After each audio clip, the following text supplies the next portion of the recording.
it seems like there's a new paddle every day or every hour sometimes here, Carl. So I'm sure that line is getting longer there. So Ben, last year, you sort of rocked the pickleball space. You went to a company that hadn't been involved in pickleball, had a big name in table tennis. Tell us about how that came to be and how you designed both the first paddle that you came out with Yola and then Perseus, which I love saying on the broadcast because it's just fun. So thank you for having a fun name. And then how that evolved to what you have here in 2023. Sure. So Yola, I guess most people have probably heard by now that it's originally a table tennis company. It's over 70 years old, originally from Germany. And I played table tennis growing up. And even though I didn't use Yola table tennis paddles, I played against them. I knew of them. Like, they're a very big table tennis brand. So I was already aware of them. But I did not know they were getting into pickleball until pretty close to when I signed with them, which was April of 2021. So I probably started talking to them initially like 4 months before that, which is not very long, actually. And I got that introduction through a friend. But what was funny is that their headquarters were based in Rockville, Maryland, which is like 20 minutes from where I grew up, which I was also unaware of. And then I've kind of found that out. And I was like, this is probably worth a conversation. These guys are close. They're a huge company. They definitely know what they're doing with technology and table tennis. And for any of you that know technology and table tennis, it's really advanced and it's really good. And I was always interested in what a table tennis company might be able to do in pickleball because they're clearly so advanced in the sport that they're in table tennis. I'm going to cut you off again, sorry, because I am very interested. When you say they're really advanced, what do you mean by that, just so we can appreciate it? Sure. So what we think of as like ping pong, most of us, is super basic. But table tennis at like a professional level, if you've ever seen people play in like the Olympics, the ball is moving in crazy directions with crazy amounts of spin, and it's just absurd what they can do with the ball. And that is mostly because of one, they're great players, but also you can never do that with like a ping pong paddle that we play with. It's more of a professional paddle. And they're ranging usually from 5 to 7 layers just within that thin paddle or bat, as they like to call it, which we don't even do in pickleball. Like, we're looking at like maybe 3 layers. But table tennis is in the 5 to 7. They're different materials of layers. They'll be using wood, carbon fiber, and lots of different stuff in between. And then the rubbers are super advanced. You actually change your rubber like once every match, which is a lot, right, to get maximum spin. And the rubbers themselves are really advanced to maximize spin. So that game is like the epitome of how advanced can we make this, how much spin and power can we get out of a paddle. It's like, whereas pickleball, we're limiting, right? Table tennis, even though there are some regulations, they pretty much made it very free in terms of how much spin and power can we get out of these. So yes, it's very advanced in that respect. It just kind of worked out well as far as signing with them went. They seemed like great people, and they clearly knew what they were doing as far as manufacturing goes in table tennis, and they were really confident they could do really well in pickleball. I believed in that, and I also believed that they had a huge presence in Asia already with table tennis, so I kind of figured that if we ever get a good presence of pickleball in Asia, which I imagine we will at some point, they'd already have a great foothold there and start really strong there, which I certainly still have a very strong belief in, and I hope we get there. So that definitely played a role. And then as far as kind of what I was looking for in developing a paddle, they assured me they were able to do that. They made it quickly. It was just easy to notice early on, even their first prototypes, they were headed in a very good direction. And at that time, we were all kind of transitioning from fiberglass face paddles to carbon fiber for more spin-based stuff, and they knew they could do that. They work with carbon fiber a lot in table tennis. Even from the get-go, I knew they were going to do a good job. They did do a good job with the first one, the Hyperion, and I think they wanted to make a splash with a little bit of a different shape. And I still love that paddle. I think it's a great paddle. But I think the development into the Perseus it's similar to the Hyperion, a little bit of a different core, but still the same surface of carbon fiber. But we kind of went back to that more traditional shape because it turned out that's just what I was very used to over time of playing for 5+ years with that more of that shape. And though the rounded I still recommend frequently for tennis players especially, just because of how much time I had put into pickleball, I ended up going back to a little bit more of that shape, which we did put a little more work into than it may look like. It's just looks like rectangular and standard, but we definitely went over kind of the curvature and what those things would mean in that paddle face. And we came out to something that feels really good for me, especially on shots that are at full extension or where I may not be hitting the center of the paddle. Yeah, it's working out pretty well, so well done. Tell us how that works. Like, are there 50 prototypes? Are there 2? Walk us through. I think people are fascinated by, we see what's on the shelf. How do we get there? Yeah, so I think you can theorize all you want. You can say, we want all of these things, right? But in practice, pickleball is a lot more different. So it's a ton of empirical testing, meaning you get a lot of prototypes, you test stuff, you figure out what feels good, what performs well, and you need time with kind of each prototype.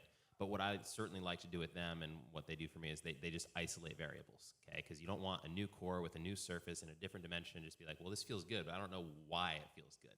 So we'd usually just change one thing at a time from what I was used to, being like, okay, is this part better now? And as you just continue to isolate, you start to find what variables really make sense for you. So we changed the shape first, okay? When we went from Hyperion to Perseus, I was like, let's not change the surface or the core right now. Let's do shape first.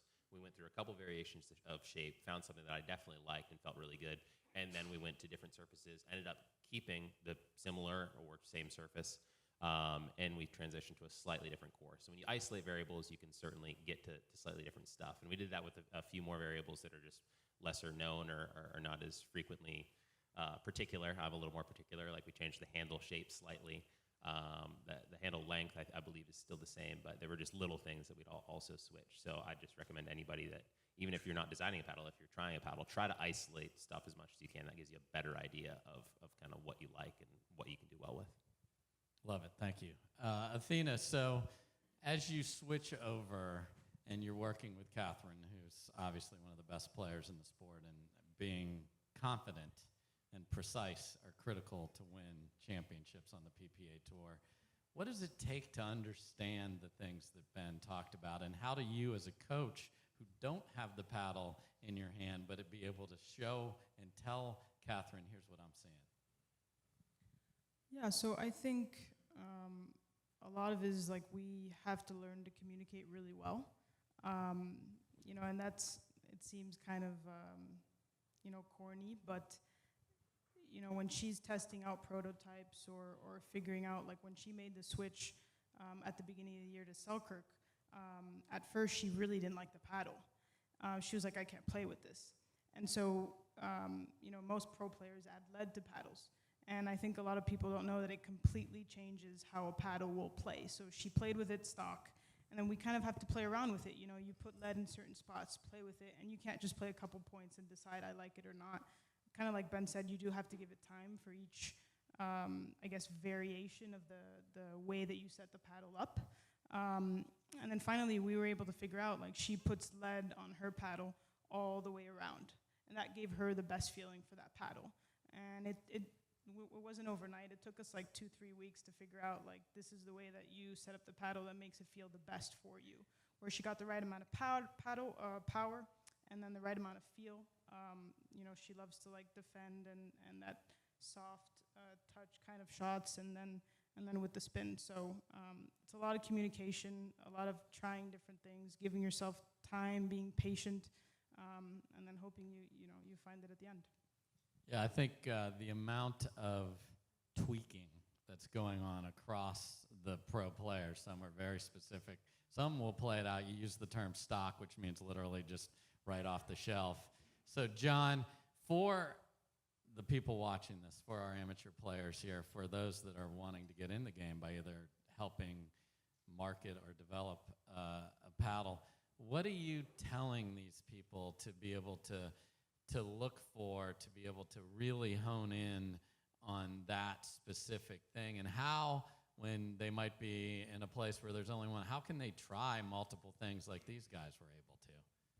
Well, you come to nationals, and then... Okay, here, done, Yeah. check. You're here, there's a demo booth. You can try all the top paddles. And it's nice to have tournaments like that where you can go and experience it. Otherwise, what you're looking for is, with Pickleball Central, we have a 30-day test drive, which allows people to purchase a paddle, try it out on the courts, which is really where you're going to find out how it works. Ben doesn't go into a demo court here, play for 5 minutes, and make a decision. He's doing this over and over again. And for amateurs, they want to do the same thing. How are you playing against the people you normally play with, and how does that paddle feel to you? And give yourself that time to adjust. We know that your body will adjust to where the sweet spot is, but not instantly. It's going to take time. So find either a retailer that's going to give you that opportunity, or find clubs, big tournaments, often the PPA Tour. On those stops, we've always got demo paddles for people to try, and that's the best way to do it. Because really, in a short time, you can get a feel for what that paddle's doing for you in a short game, and then narrow down, get the one, go try it out, and then if that's not the right one, then you can change from there. But find a place where you can try a few and see what it feels like. Practice makes perfect there, and if you just got to hope, that can be a tough spot for sure. So Carl, all these companies are trying to get the best thing that they can out there. How do you set the limits? How do you work with the manufacturers to get them within what's fair? Ben just talked about the fact that table tennis is pushing for the spin and the pace of play. Where's the line? How involved are the manufacturers? Help us understand that. For example, this year we'll probably onboard close to 400 new brands, and some of them may be a very small company, but we're also seeing some larger brands move into the sport. There's some great announcements coming up in that regard. We do offer a prototyping service, so the process that Ben was talking about, the iterative process of evaluating different configurations and different materials. In some cases, they'll work with us, and we'll send it to our lab, or we'll do it internally as well and give them feedback on what this new version will do. Of course, in terms of the certification process itself and the specifications, it's an open book test. So there's no hidden numbers, no gotchas. So they know what they're trying to build to. That said, when there are advances in the sport, like the coatings that I'd mentioned earlier, developing a test like coefficient of friction helped us establish a new threshold that we could manage to. That said, to Catherine's point, power is becoming an increasingly important function of the paddle. So we're evaluating a number of different approaches to essentially bound how much power a paddle can have. So we're looking at different tests that will support a coefficient of restitution metric, looking at exit speed ratios. In fact, this week we're testing out, and this is a field test, of course, we're looking at Doppler radar to be able to evaluate inbound and outbound speed. These guns from Stalker Sports that we're evaluating will also do spin rates as well. And they will broadcast that via Bluetooth to a device, so we may give that or make that available to the on-air talent as well. I'm all for it. Send it on over. I want to tell how much spin this dude's putting on the ball, because it can be significant. John, back to you. You've seen this sport for a long time. The first paddles were made out of wood. Literally, dude shaping it up himself. How do you explain to the amateur player fiberglass, carbon fiber? A lot of the manufacturers use these words that are important to the manufacturing process that Ben described, but how do you help them understand what that means to their play and their enjoyment of the game we love?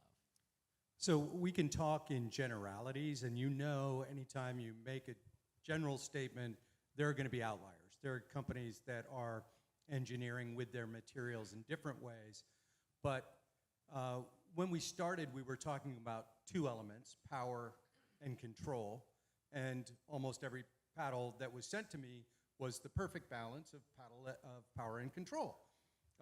Well, yes, that's true for somebody, but everybody's got their own recipe. Lately, as Athena said, Ben's talking about with spin, that's a whole nother attribute that people have to consider in which paddle they're going to choose.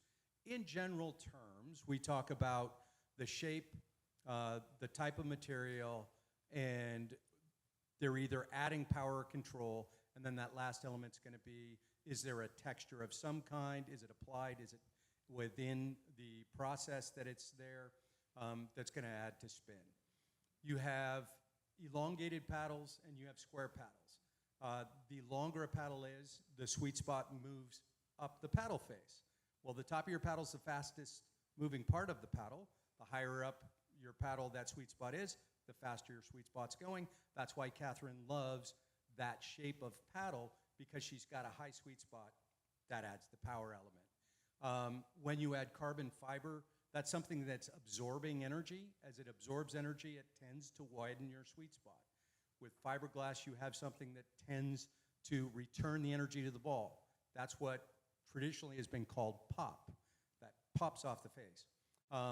Now, it's getting advanced where the cores are playing a bigger part of it, not just whether it's thick or thin, but what type of core is inside. We're even seeing now paddles coming out with a foam core, so that's going to have an element. And then the last is, again, applied texture. Is it a natural texture that's in the manufacturing process? How long is that going to last? And then trial and error is what's going to really tell you which shape, which thickness, which material you want. Got it. And I think the manufacturers have done a good job of explaining the benefits, have made that happen. They've also tied themselves more frequently to a name like Ben and Catherine and so forth, which I think is interesting. And for the folks out here that are looking for that, we talked earlier today about not just putting a name on there, but having a brand ambassador and having someone that speaks.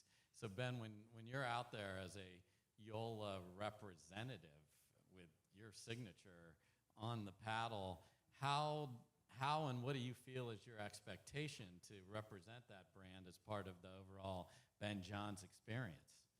I'm supposed to win. Yeah, I mean that's mostly it. Of course, there's other stuff. You want to represent your brand in a good way that people interpret as whatever you want, whatever they usually like, whether it's good sportsmanship or class or whatever you really want to call it. Just represent your brand, and I think the way we all know and expect a player should. Other than that, perform. You got to do well, and I think confidence in the equipment you're playing with and the brand you're with plays a huge role in how well you perform. So that's really why I think sponsoring works, that you associate a player with a brand, and a lot of their success is to do with their brand. So yeah, it's pretty much as simple as that. I'm just out here trying to win. Well, you're doing, Yola representatives, the guy's doing pretty well on that, checking a lot of boxes there. Athena, as the manager of the Catherine brand and partner, you've got a lot to compartmentalize there. How do you know what the best decisions are for the player who's also your partner off the court, and how do you make sure that the Selkirk partnership in that case helps move the Catherine Parento brand forward? Yeah, no, I think we're learning every day. It's crazy, but in pickleball, it seems like literally there's a lot that changes every day. Yeah. And so we're just constantly making adjustments. I think one of the things that we do a good job is relying on our team. I ask for a lot of advice. I'm 28 years old, and so I try to get advice from people who have lived through a bit more than I have, lived a bit longer, and I try to ask a lot of questions, and because we're always learning, and we rely a lot on our team. When you say team, sorry to interrupt, who do you mean? Who are you referring to? Yeah, so Catherine has we have strength coaches, we have physical therapists, we have she has a coach, she has we have a team of about probably like 5-6 people now. And we're all heavily involved in all the decisions that happen, just because it's hard to know. I mean, sometimes there's a lot of options, and it's hard to know what's the right choice. And sometimes it feels like, wow, like this could be a big decision that could impact the rest of her career. Like, we want to be right, My parents, my family, sometimes I'll ask advice for. We'll call them part of the team too. Catherine's family. So yeah, we try to do that a lot, and that helps. And then the partnership with Selkirk, one of my favorite things about them as a company was they're really into marketing. And that was something that was really important. Kind of, Catherine's young, she still has a long career ahead of her, but I started really early kind of thinking about, like, what are we going to do when she's done playing?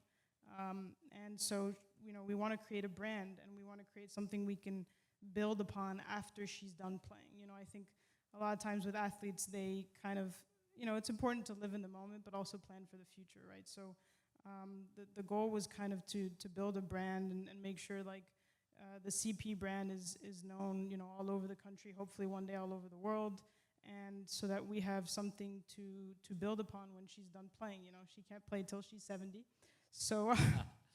Well, she can, but probably not pro. Yeah. So yeah, with Selkirk, it just seemed like it aligned. It's very important to them, social media and all that. We do shoots, and we're very involved in terms of making sure that we help the sport grow, Catherine's brand grow, Selkirk's brand grows, and that was part of the reason why we chose that partnership, just because it seemed like we were very aligned in terms of that. Love it. Ben, you don't have to reveal trade secrets here, but is this constantly evolving? Are you looking at Perseus 2 or whatever, now? How does this work? Because it's not like you can just say, I want a new paddle, and you have one tomorrow. That's obviously not realistic. How does this work in your mind, or how are you working together on that? Yeah, no, it is constantly ongoing. That's not to say that I always have a prototype, at my house, like, all right, I'm trying the next iteration, but we're certainly always ongoing with discussing what we want to do. They're certainly testing stuff, and yeah, they do have some stuff ongoing. I'd say we're always looking at advancing. I think, the paddle field is still ripe for advancement and doing better, and I feel like we certainly can be better. As good as much as I love my paddle, I feel like we can always be better. And there's a ton of ideas I want to explore. There's a ton of ideas they want to explore, and we're going to have some combination of those. So I would expect to have a new version, give or take, every year or so. And that's always exciting. That's one of my favorite parts of pickleball, really. And I do know they're in the midst of patenting some stuff. So I always struggle with that word, patenting, double T. But yeah, I guess I can't reveal too much, but I'm excited for it, and I think that'll just be another version that's going to do really well, and I think we'll keep advancing after that. So we've talked a lot about paddles. Carl, there are communities that don't like the sound of our sport. How dare them? You have started up an initiative of trying to figure out a quiet ball. Tell us more about what on earth is going on there. I'd love to hear more. So the announcement late September about our launching of a quiet initiative, we've established a category of equipment, so it's not just balls, it's paddles as well, that will essentially deliver 50% less in terms of acoustic footprint. This wasn't an overnight process. This is probably the end of a year and a half worth of research. We've been working with a number of different acoustic engineering firms to help us get to this figure. In fact, we just published the set of specs for manufacturers to shoot for in terms of the spectrum, so the pitch, as well as the sound pressure decibels. In the case of some of the equipment that's out there today, some of them are relatively quieter than other paddles as well already. So we're actually going to add a tier of noise-reduced equipment as well. So there's a number of paddles. Typically, the 16-millimeter carbon face paddles, they're below 85 decibels and below 1,000. What is it? They love to do jet engine is some number. Right. What's 85 decibels? Yeah, well, if you're next to a freeway, it's fairly close to that. But that's right at the edge of the courts. The typical venue is about 70 decibels at 100 feet. And so some of these communities, the pushback that we've seen has been a result of really forward-thinking parks and rec directors that are converting unused assets, but it's typically in a community park or what we call a pocket park, and it may be in close proximity to homes. In order to address that situation, we launched this initiative both from an equipment standpoint, but also we're working with, now it's 4 suppliers of acoustic panels, which represent 4 different technologies as well. So there's different approaches. Some of these they're a bit heavier. We've got one that uses acoustic foam. It's very light, and another one that uses a sound attenuating fabric in it, which could be installed by one person. And then on the services side, we'll work with any entity that's evaluating the placement of a facility and we'll help them do essentially a simulation on what that acoustic propagation would look like in that area.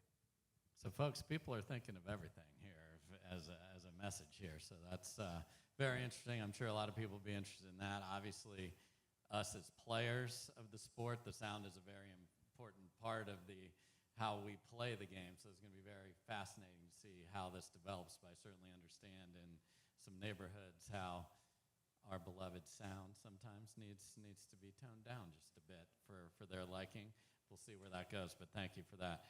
John, where's technology going? What do you see on the horizon? It's going to be interesting. Now that I know Ben's working on some patented stuff, that now he's got me curious. I'm piqued. One thing we're seeing right now is other sports are bringing some technologies into pickleball, which is really interesting. Paddle or padel, there's a new product out that is using technologies coming from that sport, some weights into the paddle where instead of adding lead tape, you've got the ability to change the weight and performance of a paddle through a weighting system where you can add and subtract. We've got some brands that have a lot of patented technologies in how they're using carbon fibers, but these are all things that are happening right now. So what's next? That's what when I talk to brands, I say that's what your job is to figure out what's next. We've gone from wood to fiberglass to carbon fibers. Now we're hearing there's other base materials coming out. Kevlar is one that is being used now in some paddles. And to be honest, Dave, I don't know what's next, but I'm going to be excited to hit it. I think we're also going to see, there's only so much in a paddle you can change, right? The shape is going to be defined by length plus width. You've got the surface material, you've got the core, and I think that's one area that really hasn't been explored as much as others is the core of the paddle. I think there are cores that could help with the quiet initiative. There are cores that can help with adding that power and spin by increasing dwell times. So I'm really looking forward to see what are the cores that are developed, what are the new face materials, and what haven't I heard that somebody's going to come and say, hey, this is being used in aerospace engineering and now it's going to be in a pickleball paddle. Love it. Athena, you're a great teacher of the sport too. We have a lot of amateur players watching in this room.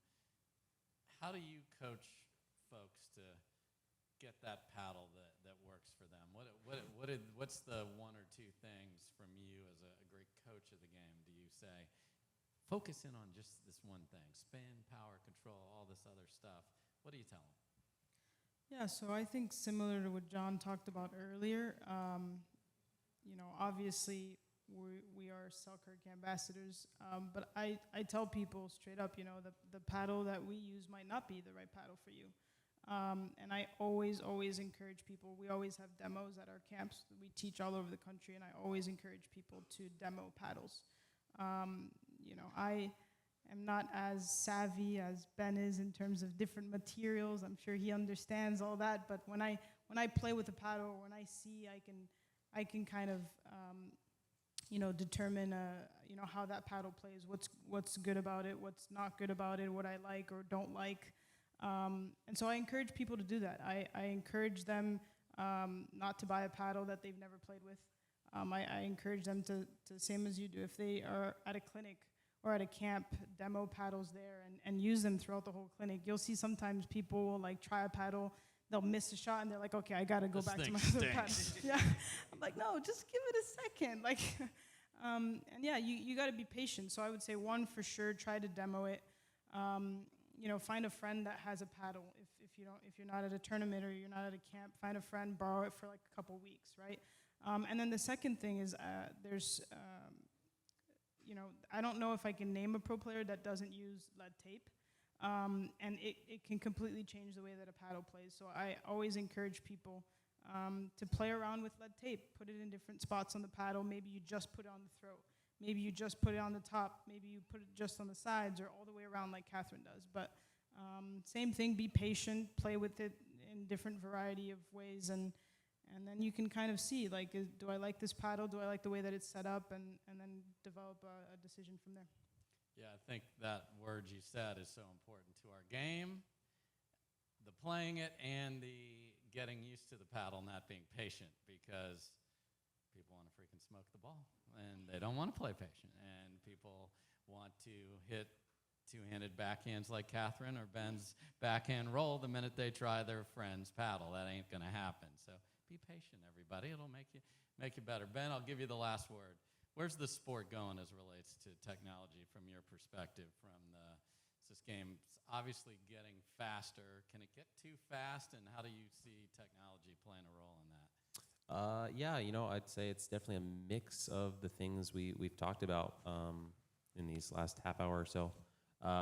Certainly noise is, I think, a big one. I think what a lot of companies are going to do, not just technologically advancing at a pro level where it's very advanced, we're just looking for the best thing. We're also looking for something where it makes it more appealing to the masses. Maybe they don't even play pickleball yet, and they're like, oh, if it's not loud, maybe I do want to play, right? So there's certainly that. At the pro level, I feel like we can do a lot better in literally every aspect. I don't think we've even begun to explore using that many different types of things. It's like I said at the beginning, it's more manufacturing based. So what these manufacturers are able to do, and in a kind of more cheaper way, has been predominantly what's been used. And I think the bigger pickleball gets, naturally, the more money these manufacturers are going to want to spend on research and doing bigger and better things. So I think we're going to see certainly different cores, different materials, multi-layer cores, variable weight distribution, certainly combinations of surfaces or more advanced surfaces.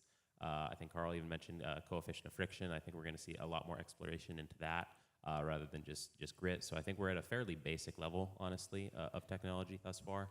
So we're really going to see it, I think, in just about every way, honestly, in pickleball paddles and even balls. And even the ball. Lots of upgrades coming, and we already love where we're at today. So just think of what's down the road. What a fun conversation that was. Thank you, guys. John, Athena, Carl, Ben. Thank you guys so very much. We'll get the next panel going. We'll take a quick picture. We'll start in 30 seconds here.